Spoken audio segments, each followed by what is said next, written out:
Good evening, everyone, and welcome to the special meeting for September 1st of Chico Unified School District Board of Education. If you would join me in the Pledge of Allegiance to the flag, please.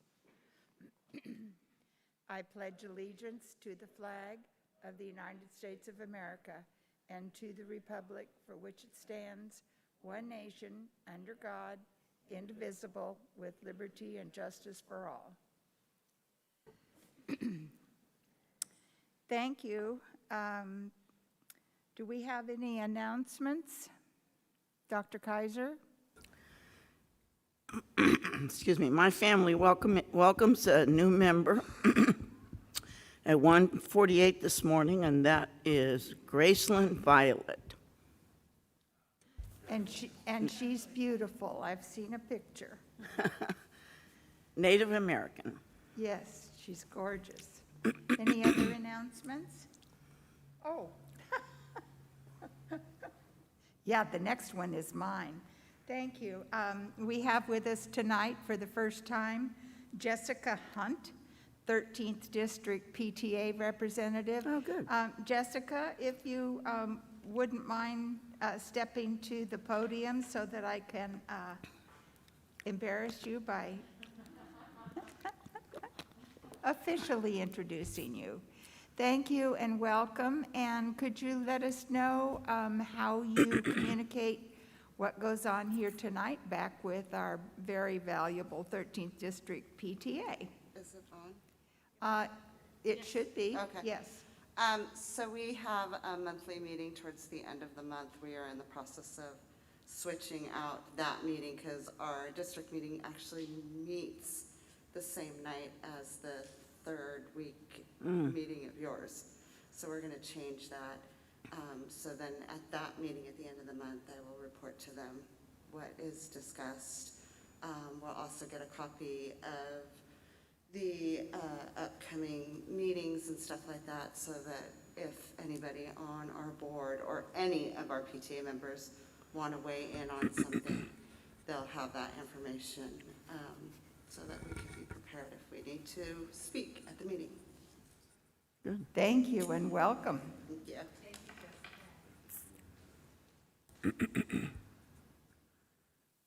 Any other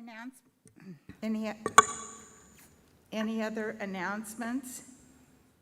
Okay, then we'll move into our consent calendar. Item number 3. There's only one item. Does anyone wish to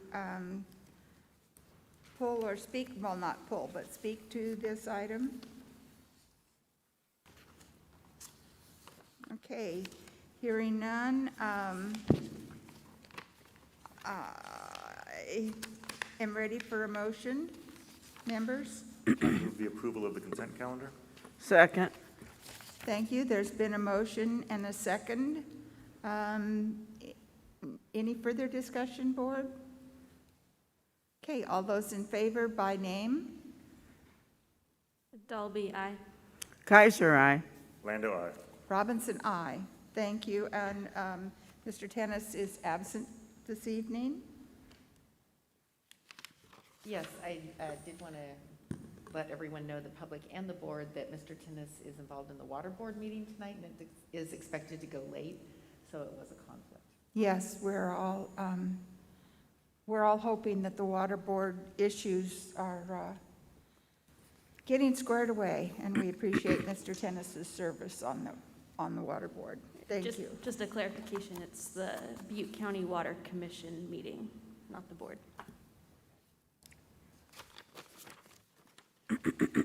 Okay, board, our discussion action calendar tonight is going to be, we'll be opening a public hearing at some point during the, after the presentation. We have with us tonight our representatives that are going to be introducing our trustee area establishment process.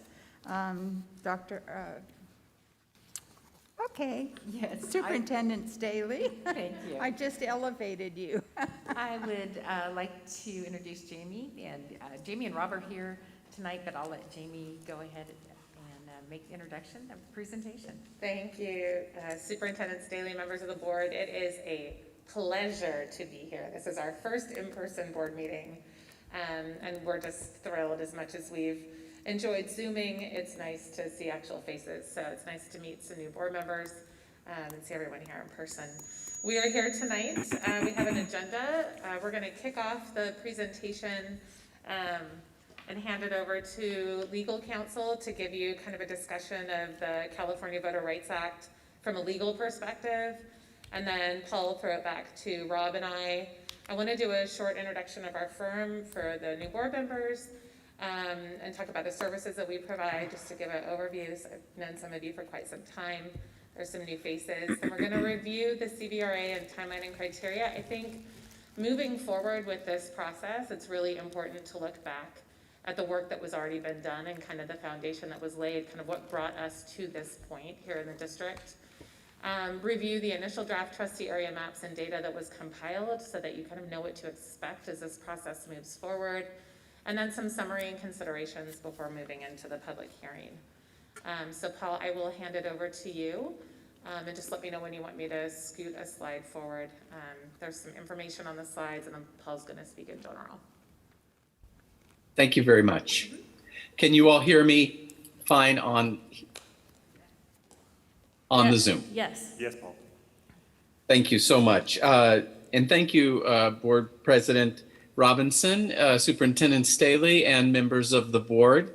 Thank you for letting us speak this evening with regard to this ongoing process for the transition of the district from its system of what we call at-large elections for board membership to what is projected to become a by trustee area or district election system. Now, several board members, of course, were on the board when I presented at least 2 other times in the past on this topic. There's also a memorandum that was drafted early on in the process, and it is attorney-client privilege, so I'm not going to go into detail in a public meeting of the contents of that. It was drafted at a time when there was a direct risk of litigation over this topic. It is dated January 15th of 2019, and it is available for those board members who have not had an opportunity to review that as part of the background, and it can be made available to you, including the ASIN board member, to review just to get some of that background, why we got here, how we got here, and why it's so important that the process continue. Suffice it to say that this was moving forward with all due diligence when a little incident called COVID decided to come along.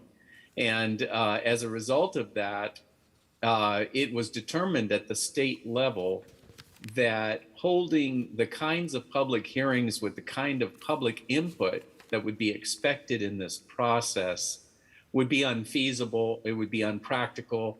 There'd be many members of the public who really wouldn't be able to come in and give their point of view on how trustee areas should be developed. And for that reason, the opportunity to suspend the process was provided. Now that the district, as many districts in the state, if not most at this point, have moved back to the option for in-person board meetings, and the public can come in as well as board members are available in person to hear from any stakeholders. The idea is that the time has come when the process needs to be reinstituted. As you'll probably hear from our friends at King's Consulting, the other factor is that with the recently conducted census and the expectation of relevant census data for local agencies being issued here probably at the end of September, if I understand the scheduling properly, then the data necessary to draw the trustee areas in a legally compliant manner will be available. And once that happens, the district can move diligently to develop those trustee areas and be in place in time for the next election cycle. That's really the key, because in order to continue to stay on the right side of our legal requirements and to make sure that we don't again become the target of potential litigants that are dissatisfied with the at-large system, it's very important that the process proceed and be completed in time for those data maps and those trustee areas, the projected trustee areas, to be provided to the registrar of, and implemented for the 2022 election. And of course, I'll look to our consultants to correct me if I've made any miscues here in the process, particularly regarding the technical data that they develop to support the district in getting this done, getting it done right, and making sure that it's going to be secure from any type of legal challenge.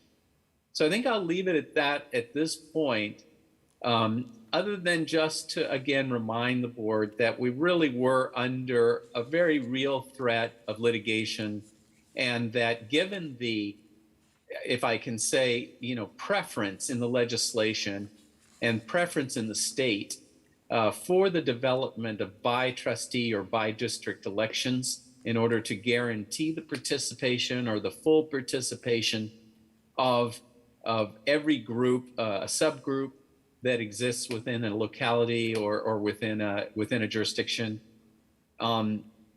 We were satisfied that this was the most safe route to go, that it was the least likely to lead to litigation, and that, of course, in engaging the consultants that we have, my firm and working with the board, we're convinced that we would have a team together that would help you draw districts that would really be the most responsive to the public as they possibly could be, and would serve you over the long term, serve your community over the long term as you enter into this new 10-year census and into this new system of voting for your public.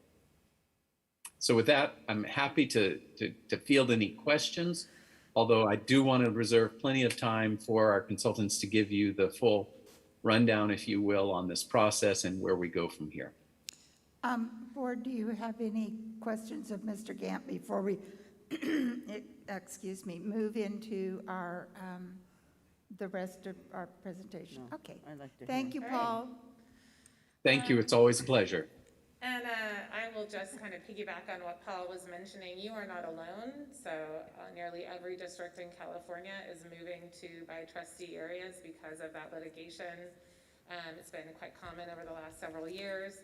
Additionally, the Census 2020 data, you are required, if you already have trustee areas, to take that data and to revisit your trustee areas that are already in place. So it's quite common. It's happening in most districts throughout the state.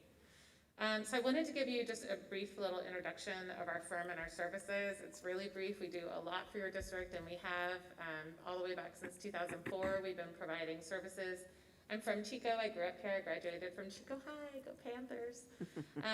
My family still lives here. We have an office here. We also have an office in Sacramento because that's where the California Department of Ed and the Office of Public School Construction offices are. So we bounce back and forth. So we have a lot of knowledge about your district, the neighborhoods. Like I said, I grew up riding my bike from Henshaw all the way down to Chico High. So I think that gives us a unique perspective to kind of attack this, this project with. We provide capital facility funding services to your district. We work really closely with your amazing facility team. This facility is beautiful. You're awarded state funding for it. Right now, the total sum of all the applications, and I won't go through them all, in progress, being progressed, awarded, or submitted or on the workload list is a little over $48 million. So you're doing an incredible job as a district of leveraging all of that good state funding that you have the opportunity to leverage to maximize your local constituents' bond dollars. It's quite phenomenal. Not all districts in California are working as diligently as you are to do that, so kudos. Your developer fee studies, that's a biannual study. That study's in progress, and you'll see that coming to the board in the spring when the fee goes up in January. And then any other funding, so the CalShape, the AB 841 funding for HVAC and plumbing, we're providing support for as needed. The FEMA money when COVID hit, basically anything to do with capital facility funding, you know, that's the service that we provide for you. In addition, demographics and planning services. So almost every year since 2004, we've provided an update to your demographic analysis and student housing report so that you have accurate enrollment projections by which to project. That's going to be critical in this year because of the universal TK rollout. So you'll see us back again in the spring to present those projections and talk about the impact to your facilities because of that new program. Also boundary analysis and adjustments. We helped kind of with the boundary process the last time, facilitating the meetings and shrinking the boundary at Shasta, which was necessary to kind of balance enrollments. Tonight, we're here to talk about the California Voter Rights Act, and then we offer other services on demand as we get calls from the facility department or the business department. So that's just a kind of a short introduction to our firm. We're all about relationships, and we really value the relationship we have with you, and we appreciate the opportunity to help you with this process as well. I'm going to introduce Rob Murray. He is wonderful. He's been with King Consulting and working hand in hand with your districts for 7 years now. It's hard to believe it's been that long. He and I worked together to do this review of the initial data and findings to determine if you did have what's called racially polarized voting in your district, and we did find evidence. I'm going to introduce Rob, let him present that. He's going to talk a little bit about the history, and then I'll jump up and give like a kind of a summary and conclusions, and we'll field questions before the public hearing.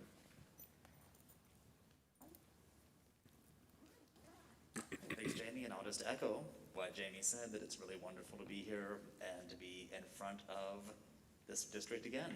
But we know we did want to, as Jamie said, go back and just revisit the process that we began going through last year. And the first part of that, before we even got into drawing maps, was just an an analysis of the election results. And we won't go into a lot of the nitty-gritty details here, but again, we're looking at racially polarized voting being defined as a difference in the choice of candidates and electoral choices, and this is straight from the elections code, that are preferred by voters in a protected class versus the choice of candidates and electoral choices that are preferred by voters in the rest of the electorate.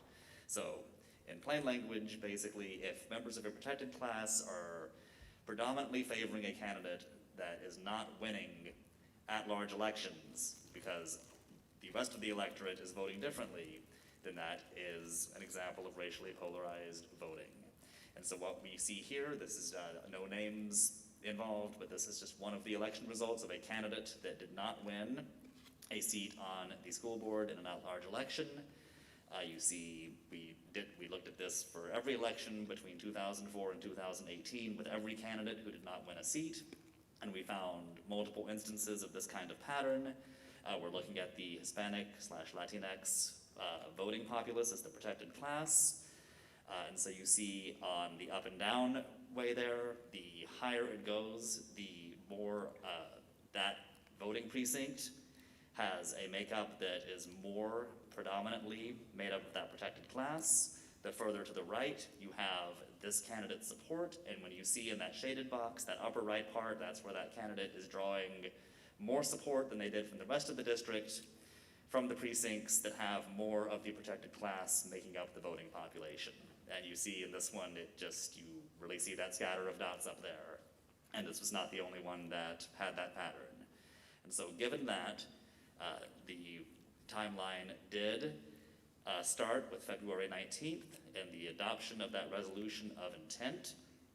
And then we went into holding those initial public hearings. So before you even put, I would say pen to paper, but in this case mouse to mouse pad to begin making a map, you've got to get input from the public on what considerations the public believes are significant when you're making these trustee areas. And you have, by the elections code, 2 separate instances where that input is solicited before you even come out with the draft maps.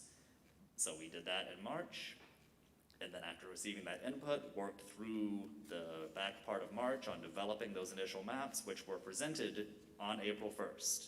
And of course, by then, we were already into feeling the, at the time, very new and staggering effects of life changing all around us due to COVID. And then by April 15th, when we were due on the schedule to have the first public hearing on those draft maps, instead, pursuant to those executive orders from the governor, the process was suspended. And as it turns out, was never picked up again.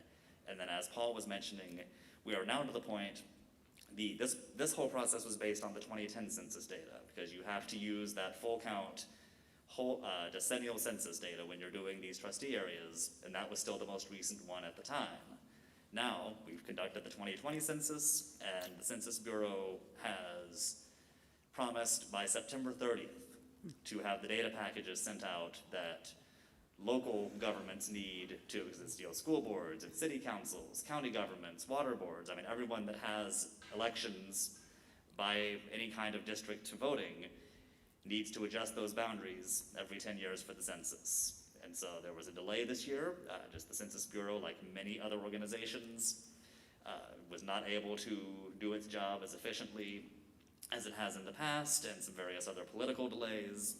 But we are now set that September 30th is the date by which they have promised to have that data available. So that lets us still come back into this process, begin, just recapping like we are tonight, how we got here and what we have previously done, and again, begin soliciting that public input. Because again, this will be different data than we looked at last time, and there'll be some different voices, I hope, in the room, and we might wind up having a slightly different version of priorities than what we had the last time, but I will be getting into some of that. So we discussed the criteria that should go into these maps at the public meeting, and we kind of separate these into the ironclad legal requirements. And these were up on some of the slides that were up while Paul Gant was speaking, but a couple of the big ones, each trustee area has to represent approximately the same number of people.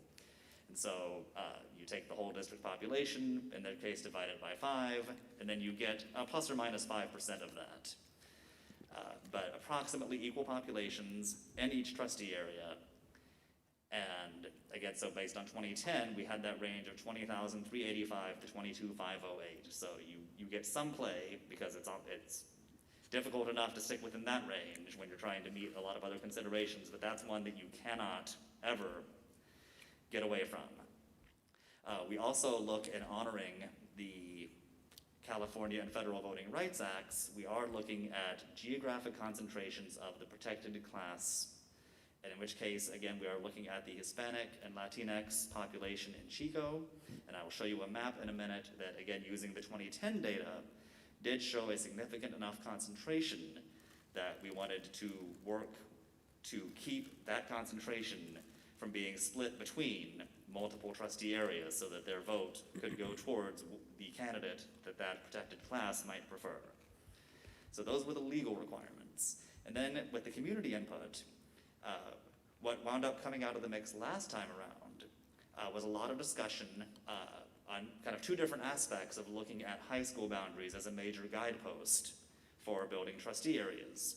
There was some preference for trustee areas that were within one high school boundary or the other. And then there was also a lot of vocalization for trustee areas that spanned both high schools, so that each trustee had territory that was in both of the high schools. And then we also had some input about the very strong neighborhood identification that you have in the city of Chico, and that some of these neighborhoods should not be split between trustee areas, as people in that neighborhood represent what is called a community of interest, who would have, again, common interests in their voting for school board members.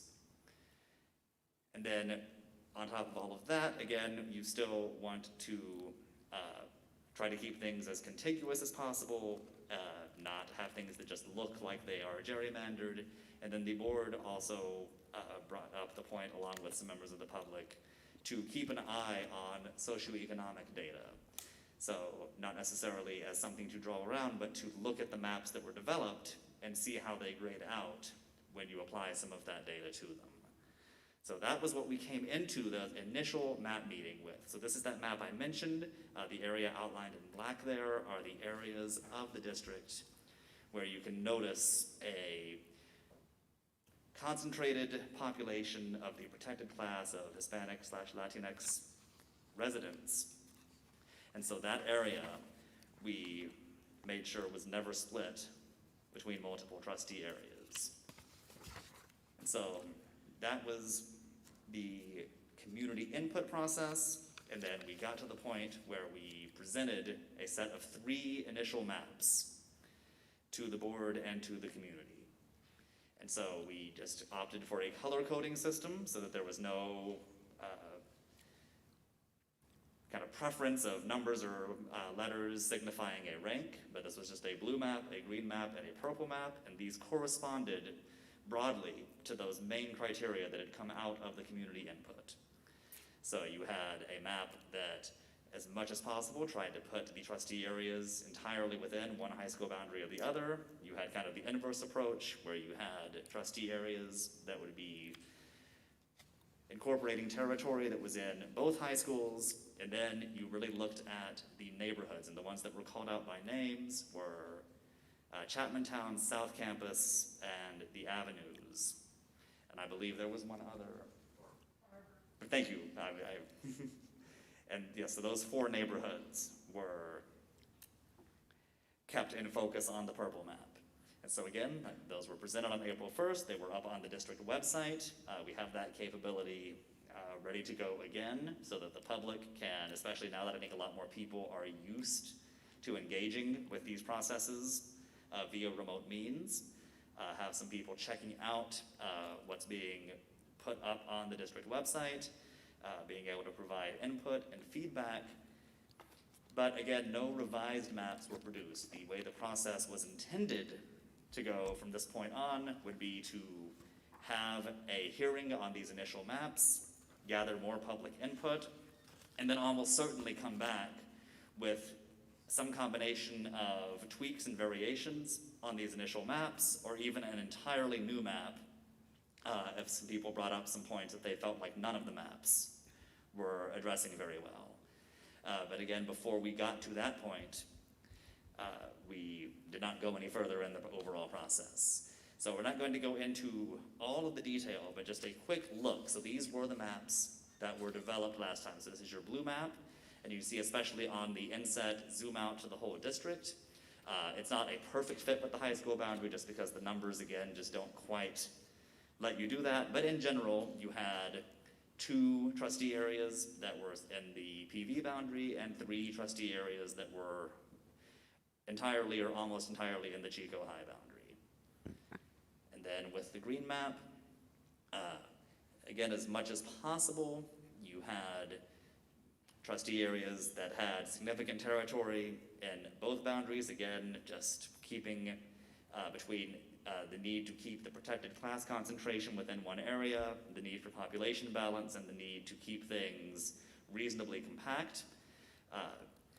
We had a couple of areas that were definitely more in one than the other, but we thought that this as an initial map met that community input and that desire from the community to see an option that reflected that. And then the last map that was presented at the time, the purple map, kept the avenues entirely in one trustee area and the other 3 named neighborhoods within another of the trustee areas, and just provided a, again, very distinct look from the other 2 maps. And so again, we're definitely not going to go over all the numbers in this, but this is the information that was presented last time in accompaniment to the maps. And what's highlighted here is the verification that we're meeting that strict legal requirement. So you can see the population that resided in each area, and then we also look at that 2010 population broken down by ethnicity, just to get a sense. And again, it's not necessarily that you want that balance, because again, part of this is that we are making sure a concentration of a protected class by race and ethnicity is kept together. So you will see some variation, particularly in the percent Latino, Latinx, Hispanic column. And then we also, at the time, were looking at the voting age population, because you have the general population and the voting age, and just to make sure that you're not seeing major discrepancies. And that's, especially as we're starting the process with brand new census data, what that is really helping you with is viability of these for a 10-year life cycle, in that do you seem to have a lot of the over 18 versus general population that might be moving in different directions. Then the socioeconomic analysis that was requested by the district. We at least started off looking at what at the time was the most recently available household income data from the census. And from the district enrollment standpoint, as far as students who lived in that, the percent who qualified for the free and reduced price meals program, as it was at the time. And so that, again, not going into the numbers here, but just an example of the information that was provided to accompany the maps in that initial presentation. And then there was also some interest in seeing the actual school composition of kind of what schools might feel they were represented by certain trustee areas. So again, lots of numbers on this, but what we're really looking at is the percent of the students who live in that trustee area by what school they go to. So in the elementary, sometimes you see there might be a couple of schools that between them make up more than half of the enrollment. Like in that blue one there, there's just a couple of the schools that you would say are the predominant schools for that trustee area. Of course, as we mentioned, every time we do your Dasher presentation, you are a district of choice. You do give your families a lot of options. So regardless of where the trustee areas are, what really jumped out was you have every single school just about represented within every single trustee area in terms of where someone who lives in that trustee area is enrolling their children in school. So I think, Jamie, did you want to come up and speak to some of our considerations now from this point? Yes, very well done, Rob. So I think we just want to kind of go over really quickly all that information we just gave you. So Paul kind of discussed the legal requirements. We provided the empirical evidence of historical racially polarized voting, and I will say that is easier to prove than to disprove. So from a legal challenge perspective, it's much easier to show that with historical voting data than not. We went over the overview of the process in 2020 prior to COVID, and Paul, feel free to jump in if I'm wrong about that. And the governor's emergency orders, which kind of hit the pause button, brought us where we are today. We reviewed the criteria, both the legal requirements and then the community input that was gathered, and reviewed the maps and the data. So just some considerations to mention again. You've got some new board members now that weren't a part of that previous process. The new census data is coming out, so it doesn't really make sense to kind of get not even really time to get it done before that comes out. So it makes sense to begin the process with that new census data. And we're really hoping that with increased public meetings and increased in-person meetings, that we can get even more community input and public input, which is so critical to this process. Now that, at least for the time being, things seem to be relaxing a little bit. That being said, we don't know with the new Delta variant what we're headed into, but safe to say, I think that, if at the board's purview, we could move forward with the process as planned in the public hearing tonight. And that is all that we have, and we're happy to take questions from the board and discuss this. Board member, yes, Dr. Kaiser? Yeah, so there's quite a bit of evidence, especially along the South Campus area, not only with students being sent away to do online education, and they're back 65% at Chico State in-person classes, but a tremendous amount of new construction that really concentrated students in literally just along Nord. I mean, Yep. it's rather dramatic. So, and then we have the impact of the Paradise, the fire that caused a lot of people to be forced out of that area and who moved into this area. So how how dramatic are we expecting the changes to be? Do we have any indication, any sort of? I wish, I mean, we are data nerds, so we cannot wait to get our hands on that data. We are doing an appeal actually for Paradise, so we're working there as well, and we work in other districts in the area, also Orland and et cetera. So we're aware of how those kids moved and where they moved and how many you actually got here, how the families have relocated, how they're rebuilding. So all of that is part of your dasher, which is why it's so wonderful that we provide all these different services, is because we have access kind of to all that information. Right. We have some anecdotal ideas about how it might look now, but we just won't know until we get the census data. Rob obviously wants to say something. Oh, no, sorry, I'll just butt in, but yeah, one other point is you brought up a lot of those recent, very significant changes, but keeping in mind that we were also looking at that census data from 2010 last time, and just other development in the north and in the southeast that also occurred during that decade, and in addition to those more recent kind of pressure points of movement of people. So that just builds on Jamie's point that yes, I have been eagerly waiting to see this. I mean, this is the best data we'll have had literally in a decade, and we'll certainly be presenting to you what it appears to show once we have that look. But I think what you said is accurate, that we will really have to see what it reflects from that period of volatility that of course coincided with the census being taken. Yeah. Well, the other part of that is the advertising for the new housing on Nord. All states luxury, it's appealing to a student body class that presumably wants higher living standards than the dorms. Right. So, a very blatant appeal to. Yes, absolutely. We're seeing a lot of that throughout the state, actually, kind of those luxury, higher end, we're not going to generate any kids type of places. But we work really closely, like I said, with your facility department. We do what's called a student generation rate every year to determine from those newly constructed units, how many kids are they generating for your district.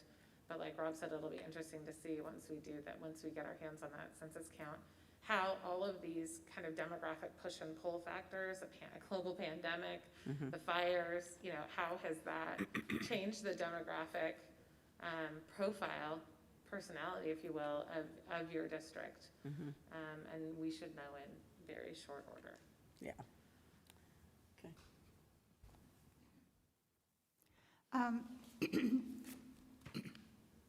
Thank you. I just pulled up the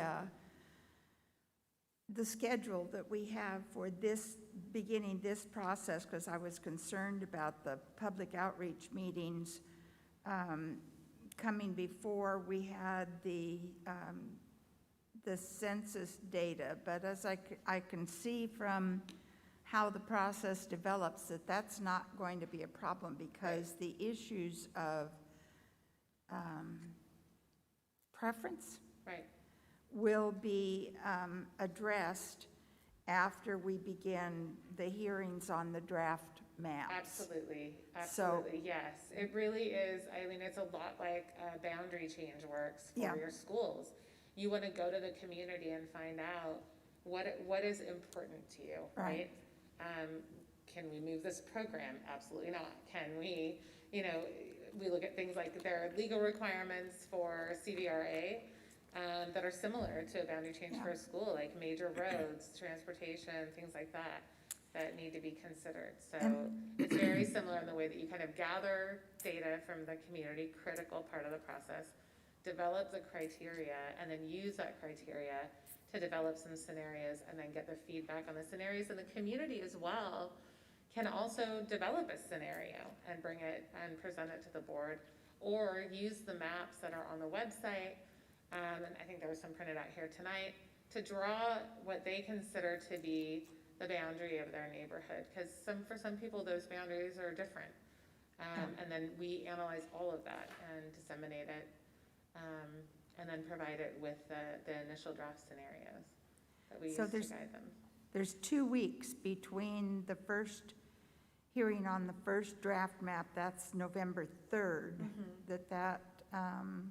oh, no, October 20th is the presentation of the first draft trustee area map. So that's when we first get to see it, but the first public hearing isn't until November 3rd. And then another one, November 17th. November 24th for the,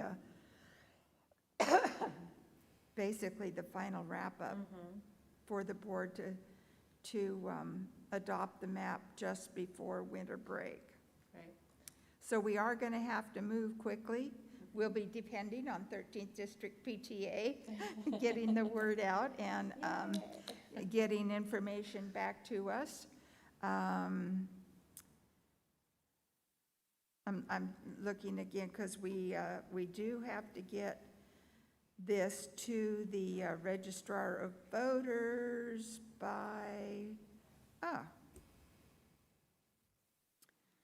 doesn't say.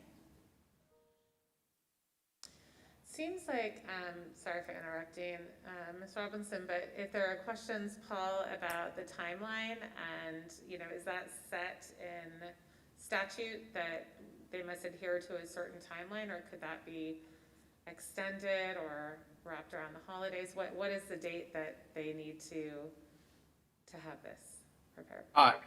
At this point, given that we don't necessarily have, or we're not marching to the same tune, if you will, as we were before before COVID and before the emergency order came down.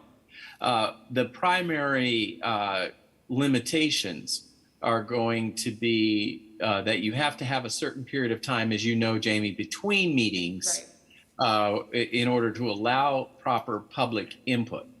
And then ultimately, you have to be watching the clock to make sure that we have time to get the data to the registrar of voters in sufficient time to implement those areas for the next election. That's really the parameters. What if someone claims that the census data is flawed, dramatically flawed, because of the difficulty of reaching people in that context, and a lot of people, being very concerned about answering questions from quote-unquote strangers? Well, do you want to address that, Jamie? I mean, from a legal standpoint. We're required to use the census data. Yeah. Right. We are not allowed to use any other source Okay. to draw the boundaries. I think what I would comment on that, Dr. Kaiser, is that there are things that are within the jurisdiction of your board, and there are things that are not within the jurisdiction. And disputes about the accuracy of the census are not within the school board's jurisdiction, as a lot of things involving public health and other things are not. And sometimes, members of the public may need to, come forward with concerns, and they may need an explanation that we are required to follow that census data unless something intervenes, such as a court were to issue an injunction or something like that was brought against the U.S. Census Bureau or other agency. And we, Dr. Kaiser, as you know, have a wealth of information about your student population, which correlates to some degree to your general population. And we've mapped all of your students in the district to do our spatial analysis to provide accurate projections. It's all confidential. We sign a confidentiality agreement. But we can always determine if that, once the data comes out, how it correlates to your student population in those areas. So we can kind of do some data validation if it would help the community have a better level of comfort interpreting the census data that we provide. I think Rob's going to be very busy. He is going to be very busy. He's going to be chained to his desk this season of CVRA. So it looks as though we have 3 benchmarks to meet after the December 15th date that we have selected to approve our maps. And we have to get them to the county committee first, which then takes it to the State Board of Education, and then the State Board of Education approves what we've done. That has to be 120 days after the trustee areas are established. Or the first election is 120 days 20 days after the after. State Board of Education approves it. Okay, Correct. so we do need to move quickly so that we are in time to meet the November Yes. election timelines. Yes. Yeah, I have several questions. Member Dalby, did you have a question? I have a few. So, going back to the study that's done on racially polarized voting, will that data be updated at all? Absolutely. Okay, and then, so I had a, Rob, you can get up and speak to that if you'd like. that's not my, like, burning question. My Okay. burning question is if you all or somebody else studies that for the city council as well, because I'd be interested, since city council has moved towards district voting in the most recent election, to see sort of the writing on the wall, if it is effective in this community for mitigating Okay. any racial polarized voting. Does that make sense? It what I'm does make asking? sense.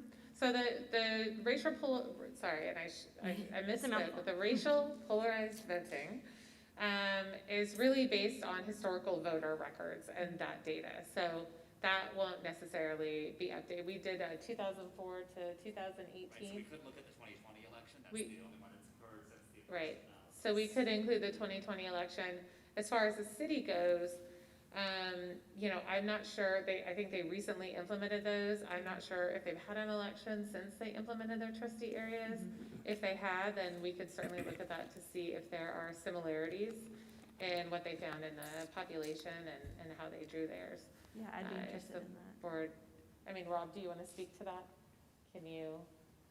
No, I can speak to on kind of a more general level, because then the analysis does get a little more involved, because then you're looking at, and again, I'm not as familiar with the city, if it's 5 or 7, but you have the number, looking at separate elections within that area, and the idea behind the CVRA and the Federal Voting Rights Acts is that those candidates supported by the protected class, when they are voting within a smaller area, getting in the case of Chico USD, where you really had that single concentration of the protected class that would now just be voting within an area where it makes up a much proportionally greater voice, you would see less disparity between what the rest of the electorate just in, whether that's trustee area number 4 or 2 or whichever one that is, voted versus the protected class. And then in the rest of the district, where you don't have as much of a presence of the protected class of voters,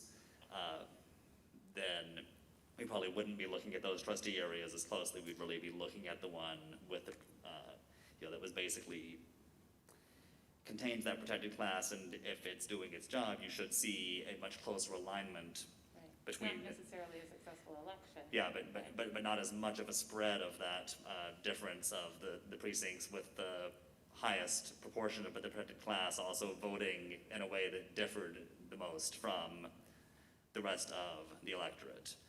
So, but again, you're really then shrinking the focus to just, again, essentially just one seats race rather than everyone who is running for the board. So I don't know if that gives any help to what you had asked. Yeah, I guess just because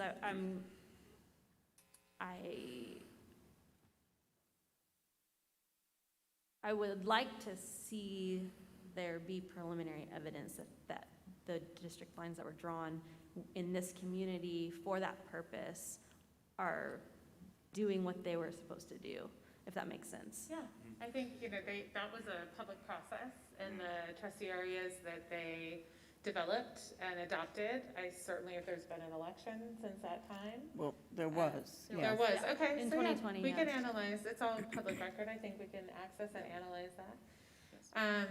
Doing its job, I think ultimately the spirit of the CVRA is not to give anyone kind of a leg up. Really, it's just about these protected classes not having their votes diluted by the majority voters in the community. So it's not necessarily looking for a successful election as is it's doing its job. Yeah, but we would be I'm not, looking for, I right. don't even know if I use the word successful. I just Yeah. want to know that it's doing its job to mitigate any of those And if they base their disparities. trustees, if they base their areas on historical voter records, then it should be. It should be, that's the key, and that's what I want to know. Yeah. Okay, and then one other point that might be a little counterfactual, but another big part of the platform of the rationale for this is that as far as access for candidates to run, is that campaigning within a single trustee area is more accessible and obtainable for some people who might be part of that protected class than having to campaign and try to build up votes throughout the entire district in an at-large election. And so that's where you might see a candidate who was running who might not even have run under an at-large system. And kind of conversely on this city council side of things, and a little bit this year with the school board election even, we're seeing bigger chunks of money seeping into the campaigns, and so it is a concern. Everything that we're talking about is a concern, as well as accessibility to bigger funders, and that kind of bastardizing the entire district election, system.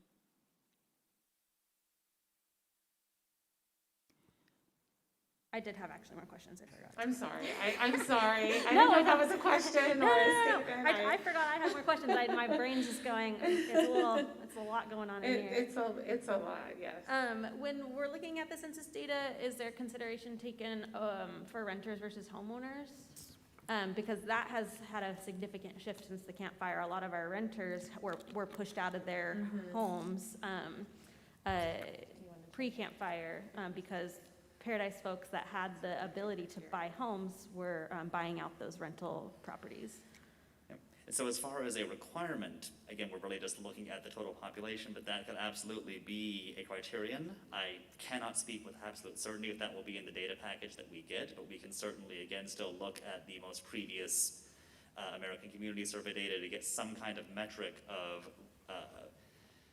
the renter versus owner occupancy of units, and like we did with the socioeconomic data last time around, provide that as an accessory to any maps that are produced so that you can track how that looks across different options. Yeah, if that's available and easily accessible, I think that would be Yeah, a the great census piece. does provide counts of renters versus homeowners. So if that's a criteria that, is included in what we are to look at as we're developing these, then a scenario that includes that and renters or homeowners each as a protected class, then we can certainly look at that. Jamie, Paul Gant, I just, as a clarifying and follow-up question to that, because I think it's very important for members of the public and the board to know that there are a host of factors that the community can look at, but would it be accurate to say that we have to be cautious that the factors that are implemented do not cut against the requirement to, in essence, ensure the voting strength of the protected population is not negatively impacted? In other words, you can look at a lot of different factors, but they can't work against the CVRA's primary purpose, which is to promote the opportunity for those protected classes to have a voice in the elections. Thank you. One of the things that we had split out in the way of data the last time around was the income level of the median income level of the different districts, and I was surprised at how significant some of those differences were. And so what in Paul's caution to us, I want us to remember that again, that when we're looking at this, that we take a look at those median income level disparities. as well, yeah. Yeah, that was part of the analysis that we provided last time, and it will continue to be. You've got a unique situation with your median household income because you're a college town, so college students tend to have very low, I know I did, median incomes. So it just kind of pulls everything down. And then when you're looking, you have to remember which potential trustee area you're looking at and take that into consideration. If you see a very low one, it could be highly populated with college students. Yes. That was my next question, actually, because Dr. Kaiser sort of, I think was asking or was close to asking about how CSU Chico students might skew this data, because, they are included, possibly included in the census, but maybe they don't vote in this area. And so if they're not voting here, if they're actually registered voters in their hometowns, but they're being counted as part of do you understand what I'm saying? Absolutely. Okay, I'll stop talking. Yeah. No, it's okay. Don't stop talking. I talk all the time. I drive my husband crazy. They're all very good questions. Unfortunately, we're stuck with the legal requirements, so we can't. The part of that statute doesn't say only count the population of the registered voters in your town. So it's just something that we're going to have to consider. You're going to have to consider when you're looking at the trustee areas. There's no way to split the population or kind of segregate out the college students who aren't registered voters here in the county. Is there still at least a qualifiable way to take it into consideration where we would look at, density of students versus, I don't even know. Total registered voters by precinct, I Yeah, think might give you an idea compared to the 100% counted population there. Yep, Oh, our brains think alike, see? They're Thank you. connected, yes, absolutely. We can correlate the registered voter data to the 2020 count by age group, actually, or the voter registration doesn't come by age, I don't think. Sorry, we're sideboarding about what data is available. Yeah, but I think this is a good, just kind of indication of what this process is really about, is hearing, both now in person at this meeting and through the ways that the district is making it possible for people to provide input in between meetings. But just so that, again, the factors that people believe should be taken into consideration, again, before I and Jamie take the first step in actually making maps with this 2020 data, we'll have this list of things to just be considering, and then when we present those initial maps, update all of the interested parties on, you mentioned that this was important to you, and here's what that looks like. And then we didn't get to this part the last time around, but this time we will get to then have that really real follow-up of, I like parts of this, but I want to now really emphasize this data point with this, and can we tweak this one? Can we make a new map that takes this criterion that didn't come up as much at first, but obviously has become much more important since then? And so I think these kinds of conversations, these questions are all great because it tells us the many kinds of things, and of course, I will do my best, and Jamie will do her best, but finding a single map that perfectly balances every point is probably not going to happen. So it will be a matter of finding the one that hits the most points and does the best job of balancing multiple interests in a way that a lot of people feel does a good job with the many ways that you can approach this. One of the things that was a surprise to me in working with the voting analysis was that the college students actually are registered and do vote to a much higher degree than you imagine they would. That was a surprise. And the areas that have a lot of retired folks in them, also, they're retired, but boy, do they vote.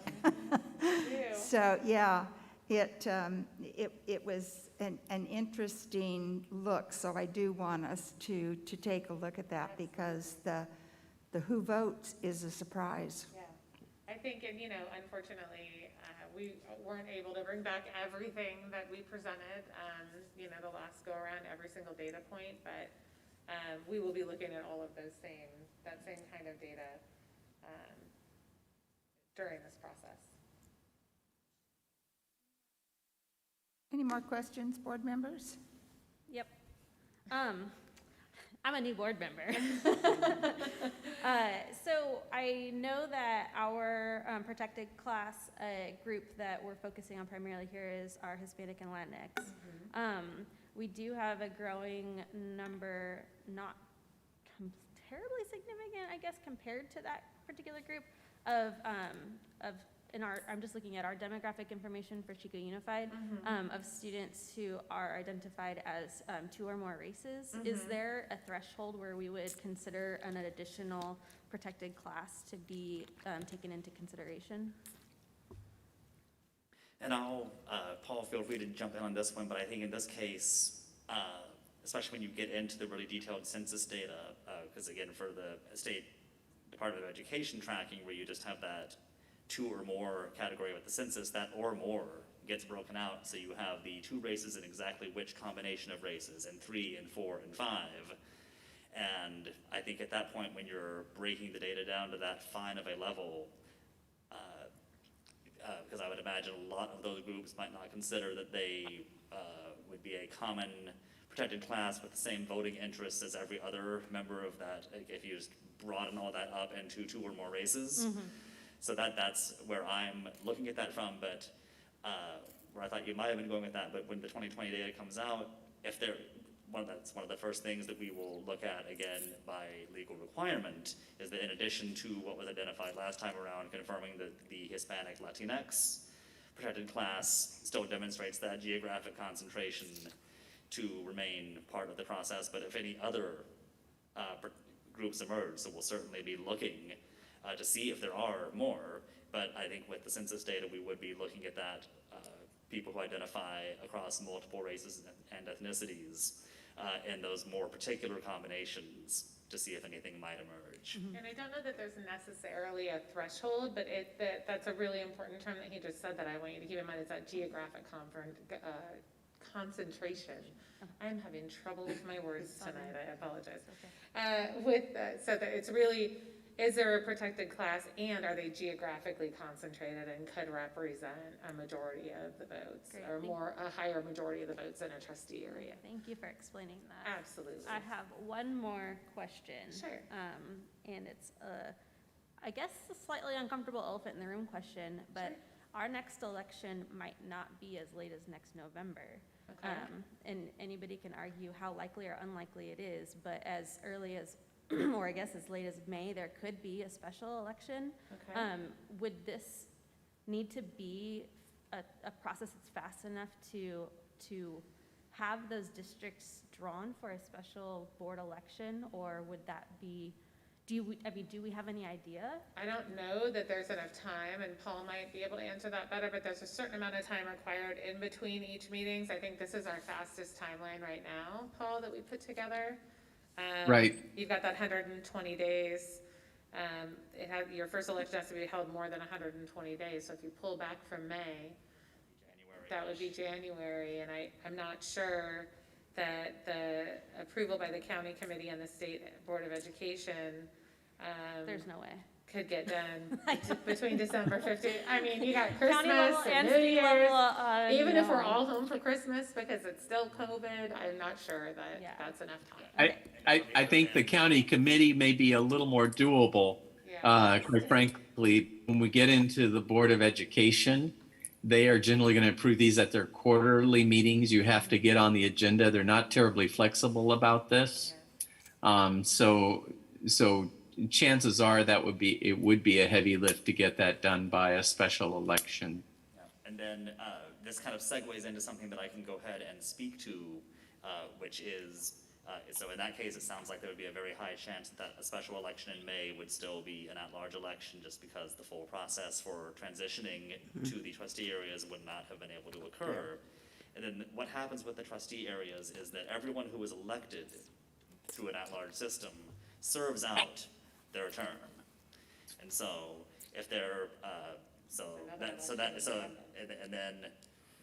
and so then just whenever a seat would be that a term would be up, then at that point, whichever election that is, you would move where that seat would be elected by the trustee, but only by the voters within that trustee area.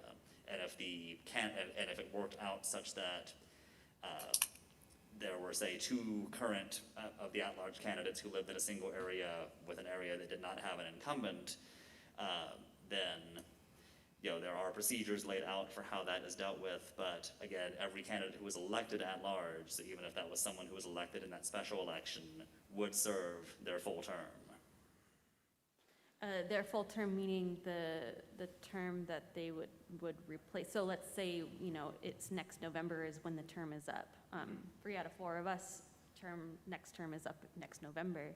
So let's just say the whole board flipped and there's 3 terms that were up in November. Do the 3 replacements, then they have to be at the run again in the distinct districts in the November election next year? Okay. Thanks for clarifying.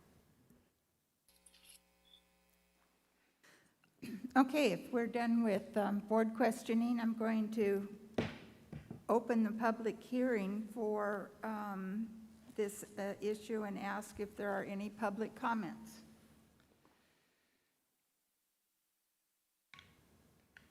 We had none submitted. We have no public comments coming in from our online viewers, and we have no public comments coming forward here, so I'm going to close the public hearing.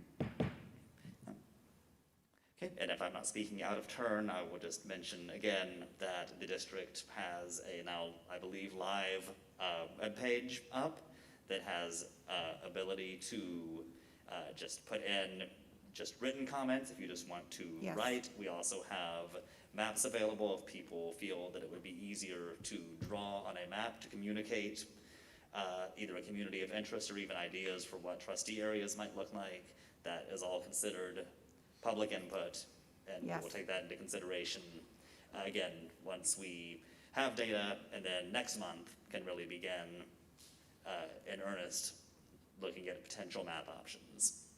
Thank you so much. Thank you. Thank you. And just to remind everyone, we will do this again at our September 15th meeting without the broader presentation, just to give the opportunity for public input. And yes, do take advantage of the things that are online on our website. And just to clarify, we did send this information home to every family in the district, and we will do so again and can include some of the forms if people want, just to make it easier for families to be aware and provide input. Thank you, Superintendent Staley. This, Erica, did you have any? Oh, okay. This is an information-only item. And our next agenda item is to ask if any board member has a topic that they would like to bring forward for consideration for a future agenda item.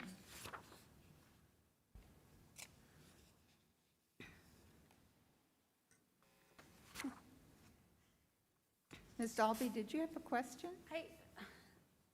I'm becoming increasingly concerned about our COVID cases in our schools, and I'm trying to formulate in my head if there's any particular thing to actually try to agendize. I said I'm becoming increasingly concerned about COVID, the rising COVID cases and quarantines in our schools, but I don't know that there's something to agendize per se. I don't know if we're gonna have any more presentations from the staff, or just, updates that are a little bit more clarifying. We can certainly provide an update. We do have the dashboard that is up and running that I'm sure the board's aware of. But we, certainly can talk about what we're seeing and what we're doing and how we're handling it. I came just to this meeting from Pleasant Valley High School, helping to make phone calls home. So happy to share some of that information. Obviously, I cannot do so here, but. I recently went to Rite Aid to check on the availability of the quote-unquote, rapid tests. And Rite Aid told me that the only place that they knew was getting, they said at that point daily, but apparently it isn't daily, delivery of tests was the Walgreens. And they told me, call at 4 o'clock in the afternoon on Thursday, and then we'll know how many tests we get. So the tests are flying off the shelves, literally, but apparently have a very high false positive level. So perhaps one of the things we can do is encourage people about where they might get a more accurate, available test. And certainly it's impacting the entire community. I mean, We've pushed that information out to our families as well, and happy to do so again. I think that might be helpful. Okay, we are going to go into closed session. Do we have any public comment about closed session? We have no public comment. Thank you. Okay, we will adjourn to, well, we're not adjourning, we're just going into closed session.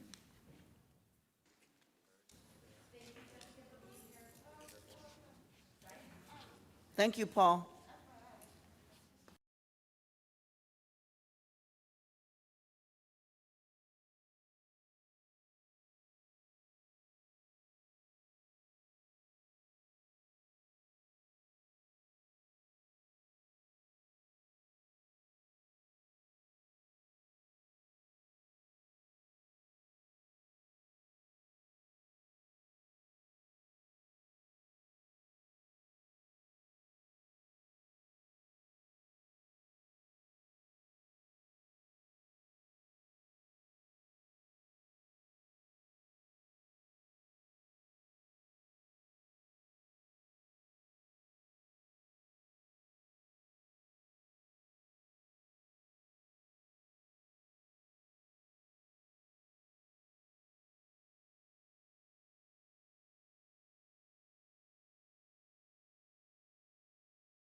Thank you. The board met in closed session to consider agenda item 6.7, public employee appointment. The board voted unanimously to appoint Jacqueline Kruger to the position of Assistant Superintendent Business Services. No other action was taken. Thank you.